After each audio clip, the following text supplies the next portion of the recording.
ಅಮೇರಿಕಾಗೆ ಒಂದು ಮರ್ಮಾಘಾತ ಕೊಟ್ಟಿದೆ ಇರಾನು, ಒಂದು ರೀತಿ ಗರ್ವಭಂಗ ಉಂಟು ಮಾಡಿದೆ ಅಂತ. ಏನ ಗರ್ವಭಂಗ, ಏನ ಮರ್ಮಾಘಾತ, ನಾವು ಒಂದೊಂದಾಗಿ ಹೇಳ್ತಾ ಹೋಗ್ತೀನಿ. ಮೊದಲನೇದಾಗಿ ಅಮೇರಿಕಾದ F-35 ಮತ್ತು F-15 ಸ್ಟ್ರೈಕ್ ಈಗಲ್, ಈ ಒಂದು ಸ್ಟೆಲ್ತ್ ಯುದ್ಧ ವಿಮಾನಗಳೇನಿದ್ದಾವೆ, ಈ ಯುದ್ಧ ವಿಮಾನಗಳನ್ನೇ ಇರಾನ್ ಮಟಾಶ್ ಮಾಡಿದೆ. ಹೆಂಗೆ ಸಾಧ್ಯ ನೀವು ಕೇಳ್ಬೋದು. ಇದೇ ರೀತಿಯಾದಂಥ ಒಂದು ಘಟನೆ ಭಾರತದಲ್ಲೂ ನಡೆದಿತ್ತು.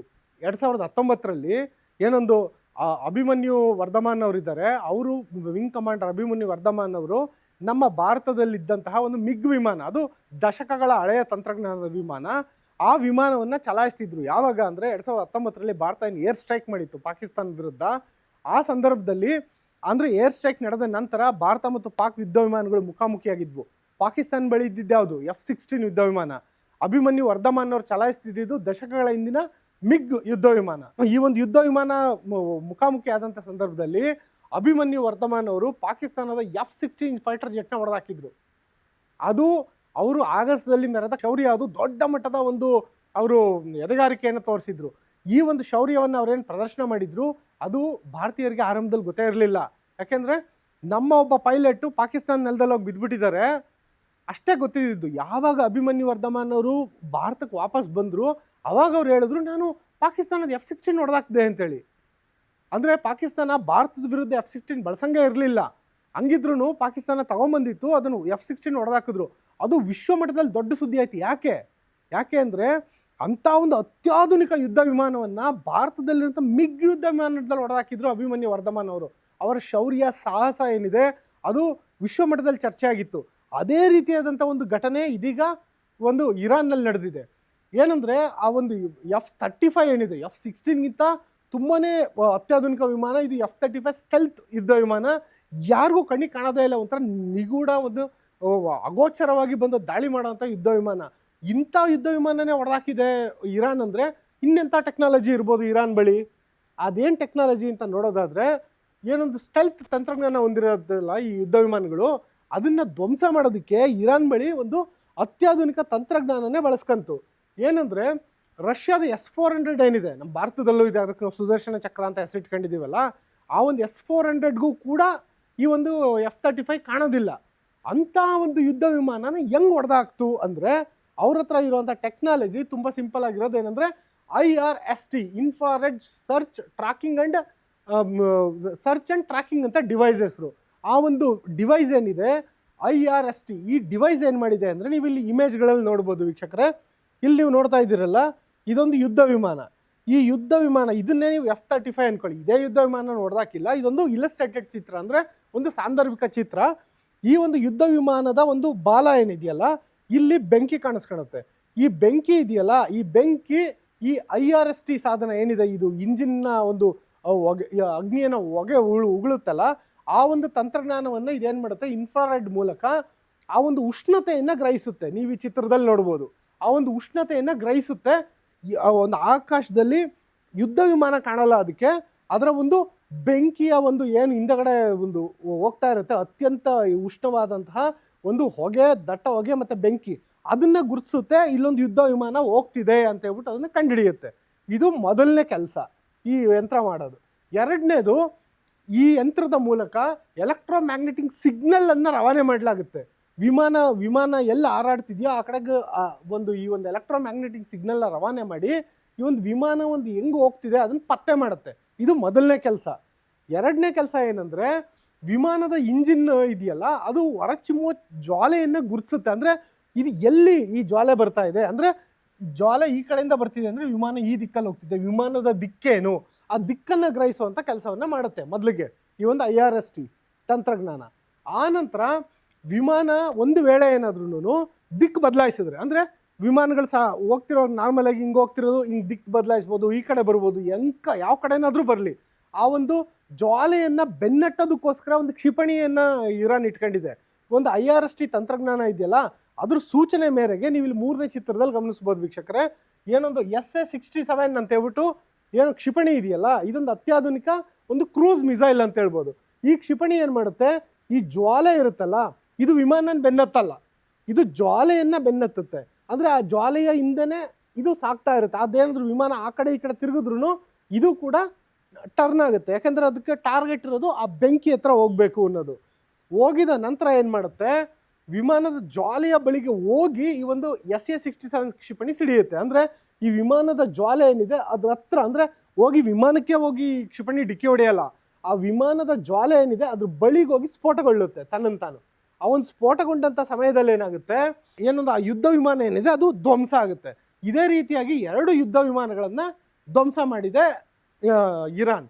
ಮತ್ತು ಈ ಒಂದು ಟೆಕ್ನಾಲಜಿ ಇದೆಯಲ್ಲ, ಈ ಒಂದು ಟೆಕ್ನಾಲಜಿ ಅಮೆರಿಕದ ಸಾವಿರಾರು ಕೋಟಿ ಬೆಲೆ ಬಾಳೋ ಒಂದು ಯುದ್ಧ ವಿಮಾನಗಳಿದೆಯಲ್ಲ ಅದ್ರ ಮುಂದೆಗಡೆ ಇದು ಅತ್ಯಂತ ಕಡಿಮೆ ವೆಚ್ಚ.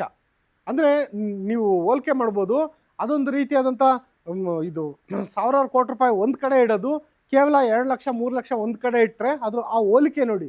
ಆ ಕೇವಲ ಲಕ್ಷ ಮೌಲ್ಯದ ಒಂದು ಟೆಕ್ನಾಲಜಿ ಏನಿದೆಯಲ್ಲ ಅದು ಅಂಥ ದೊಡ್ಡ ಟೆಕ್ನಾಲಜಿಕಲ್ ಅಡ್ವಾನ್ಸ್ಡ್ ಆಗಿರೋ ಒಂದು ಯುದ್ಧ ವಿಮಾನನ ಪುಡಿಗಟ್ಟಿದೆ. ಈ ಒಂದು ಯುದ್ಧ ವಿಮಾನಗಳೇನಿದ್ದಾವೆ, ಈ ಯುದ್ಧ ವಿಮಾನದಲ್ಲಿ ಒಟ್ಟು 2 ಪೈಲಟ್ಗಳಿದ್ರು.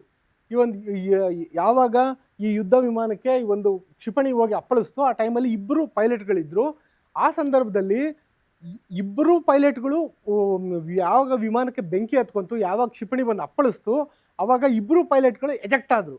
ಎಜೆಕ್ಟ್ ಆದಂಥ ಸಂದರ್ಭದಲ್ಲಿ ಅವರು ಹೋಗಿ ಇರಾನ್ನ ಮುಖ್ಯ ಭೂಮಿಯಲ್ಲಿ, ಅಂದರೆ ಇರಾನ್ನ ಗಡಿಯಿಂದ 100 ಕಿಲೋಮೀಟರ್ ಒಳಗಡೆ ಹೋಗ್ಬಿಟ್ಟು ಒಂದು ಫೀಲ್ಡಲ್ಲಿ ಅವರು ಬಿದ್ದರು.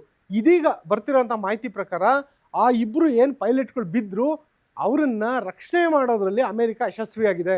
ಅದು ಇದೀಗ ಬರ್ತಿರೋಂಥ ಮಾಹಿತಿ ಏನಂದರೆ, ಆ 2 ಪೈಲಟ್ಗಳೇನಿದ್ರು ಅವ್ರು ಹೋಗಿ ಪ್ಯಾರಾಚೂಟ್ನ ಬಳಸಿ ನೆಲಕ್ಕೆ ಬಿದ್ದಂಥ ಸಂದರ್ಭದಲ್ಲಿ ಅವ್ರ ದೇಹಕ್ಕೆ ಟ್ರ್ಯಾಕಿಂಗ್ ಡಿವೈಸ್ ಹಾಕಿರ್ತಾರೆ. ಜೊತೆಗೆ ಅವರ ಬಳಿ ಒಂದು ರಕ್ಷಣಾ ಸಾಧನಗಳು ಇರ್ತವೆ. ತಾವೆಲ್ಲಿದ್ದೀವಿ ಅಂತ ಹೇಳೋದಕ್ಕೆ ಅವ್ರ ಬಳಿ ಒಂದು ರೀತಿಯಾದಂಥ ಎಮರ್ಜೆನ್ಸಿ ಲೈಟ್ನ ಎಮಿಟ್ ಮಾಡೋವಂಥ ಸಾಧನ ಅವರ ಒಂದು ಏನೊಂದು ಜಾಕೆಟ್ ಇರುತ್ತೆ, ಜಾಕೆಟ್ ಒಳಗಡೆನೇ ಇರುತ್ತೆ.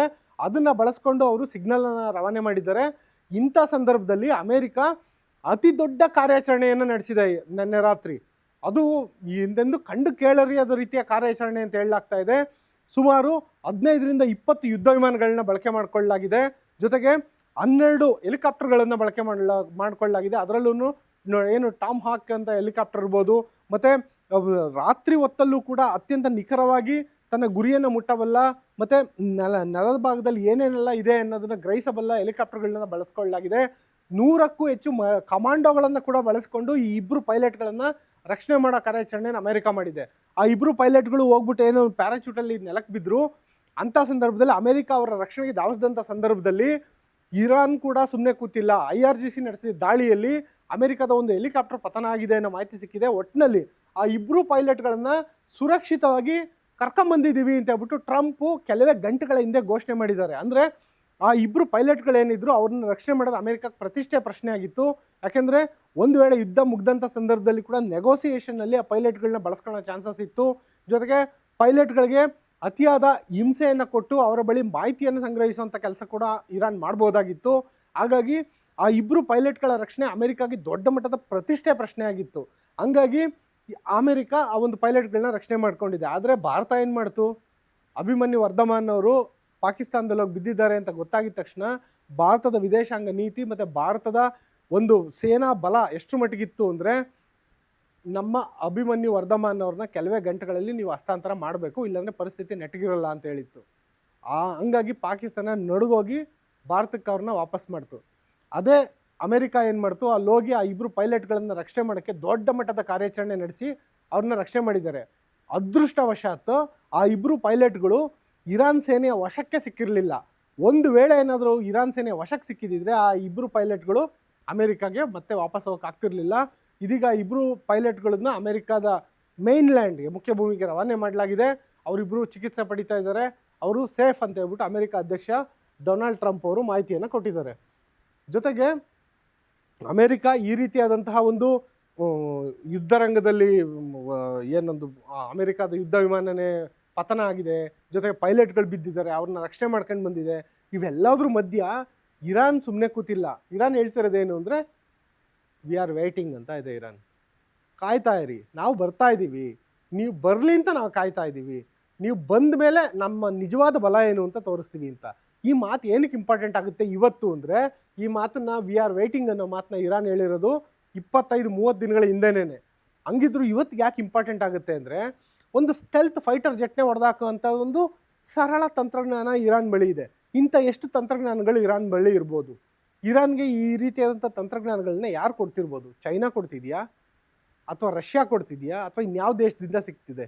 ಅದು ಒಂದು ಪಾಯಿಂಟ್. ಆದರೆ ಇನ್ನೊಂದು, ಇಸ್ರೇಲ್ ಮತ್ತು ಅಮೇರಿಕಾಗೆ ಈ ಒಂದು ಯುದ್ಧ ಕೇಕ್ ವಾಕ್ ಅಲ್ಲ ಅನ್ನೋದು ಈಗಾಗಲೇ ಸಾಬೀತಾಗಿದೆ. ಯಾಕೆಂದರೆ ಯಾವಾಗ ರಷ್ಯಾ ಯುಕ್ರೇನ್ ಮೇಲೆ ಮುಗಿಬಿತ್ತಲ್ಲ, ಆ ಸಂದರ್ಭದಲ್ಲಿ ರಷ್ಯಾದಂಥ ಮೈಟಿ ಪವರ್ ಎದುರುಗಡೆ ಉಕ್ರೇನ್ ಏನು ಅಂತ ಹೇಳ್ಬಿಟ್ಟು ಇಡೀ ವಿಶ್ವ ಮಾತಾಡ್ಕೊಂಡಿತ್ತು. ಆದರೆ ಯುದ್ಧ ಇನ್ನೂ ಮುಂದುವರಿತಾ ಇದೆ. ಯುಕ್ರೇನು ಯಾವುದೇ ಕಾರಣಕ್ಕೂ ಶರಣಾಗತಿ ಆಗಿಲ್ಲ. ರಷ್ಯಾ ಯುದ್ಧನ ಗೆಲ್ಲಕ್ಕೂ ಆಗ್ತಿಲ್ಲ, ಸೋಲಕ್ಕೂ ಆಗ್ತಿಲ್ಲ ಅಂಥ ಪರಿಸ್ಥಿತಿ ಇದೆ. ಇದೇ ಪರಿಸ್ಥಿತಿ ಇದೀಗ ಇರಾನ್ ವಿರುದ್ಧ ಮುಗಿಬಿದ್ದಿರೋ ಇಸ್ರೇಲ್ ಅಮೆರಿಕಾಗೆ ಎದುರಾಗುತ್ತಾ ಅನ್ನೋದೊಂದು ಡೌಟ್ ಇದೆ. ಈ ಎಲ್ಲ ವಿಚಾರಕ್ಕೂ ಸಂಬಂಧಪಟ್ಟಂಗೆ ಇವೆಲ್ಲ ಘಟನಾವಳಿಗಳ ಮಧ್ಯ ಪದೇ ಪದೇ ನಮ್ಮ ಭಾರತದ ಸೇನೆ ಬಗ್ಗೆ ಹೆಮ್ಮೆ ಅನ್ಸೋದು. ಯಾಕೆ ಅಂದರೆ ಯಾವಾಗ ಆಪರೇಷನ್ ಸಿಂಧೂರ್ ಅಂತ ಭಾರತ ಮಾಡಿತ್ತು, ಯಾವಾಗ ನಮ್ಮ ವಾಯುಪಡೆ ಯುದ್ಧ ವಿಮಾನಗಳು ಮತ್ತು ಬ್ರಹ್ಮೋಸ್ ಕ್ಷಿಪಣಿಗಳು ಹೋಗಿ ಪಾಕಿಸ್ತಾನದಲ್ಲಿ ಆರ್ಭಟ ಮಾಡಿದ್ವು, ಆ ಸಮಯದಲ್ಲಿ ಪಾಕಿಸ್ತಾನದಿಂದಲೂ ಡ್ರೋನ್ಗಳು ಬಂದಿತ್ತು. ಇದೇ ಶಾಹಿದ್ ಡ್ರೋನ್ಗಳು ಬಂದಿತ್ತು, ಮತ್ತು ಪಾಕಿಸ್ತಾನದಿಂದ ಕ್ಷಿಪಣಿಗಳು ಬಂದಿದ್ವು. ಆದರೆ ಎಲ್ಲದನ್ನು ಕೂಡ ನಮ್ಮ ಭಾರತದ S-400 ಮಾತ್ರ ಅಲ್ಲ, ಆಕಾಶ್ ಮಿಸೈಲ್ ಸಿಸ್ಟಮ್, ಒಟ್ಟು 3 ಹಂತದ ವಾಯು ರಕ್ಷಣಾ ವ್ಯವಸ್ಥೆಯಿಂದ ಭಾರತ ಇಡೀ ನಮ್ಮ ಗಡಿ ಭಾಗದಲ್ಲಿದ್ದಂಥ ಎಲ್ಲ ವಾಯುನೆಲೆಗಳು ಮತ್ತು ಸೇನಾ ನೆಲೆಗಳನ್ನ ಸುರಕ್ಷಿತ ಮಾಡ್ಕೊಂತು. ಎಲ್ಲೋ ಒಂದೆರಡು ಕಡೆಗಳನ್ನು ಮಾತ್ರ, ಅದು ಜನವಸತಿ ಪ್ರದೇಶದ ಮೇಲೆ ಪಾಕಿಸ್ತಾನ ಬಾಂಬ್ ಹಾಕಿ ಕ್ರೌರ್ಯ ಮೆರೆಯಿತು ಅನ್ನೋದು ಬಿಟ್ಟರೆ ಸಾಕಷ್ಟು ಪ್ರಮಾಣದಲ್ಲಿ ಪಾಕಿಸ್ತಾನದ ಡ್ರೋನ್ಗಳಾಗಿರ್ಬೋದು, ಮಿಸೈಲ್ಗಳಾಗಿರ್ಬೋದು ಎಲ್ಲದನ್ನೂ ತಡೀತು. ಜೊತೆಗೆ ಪಾಕಿಸ್ತಾನದ ಯುದ್ಧ ವಿಮಾನಗಳು ಭಾರತದ ಗಡಿ ದಾಟಕ್ಕೆ ಎದುರ್ಕಣಂಗೆ ಮಾಡಿತ್ತು ಭಾರತ.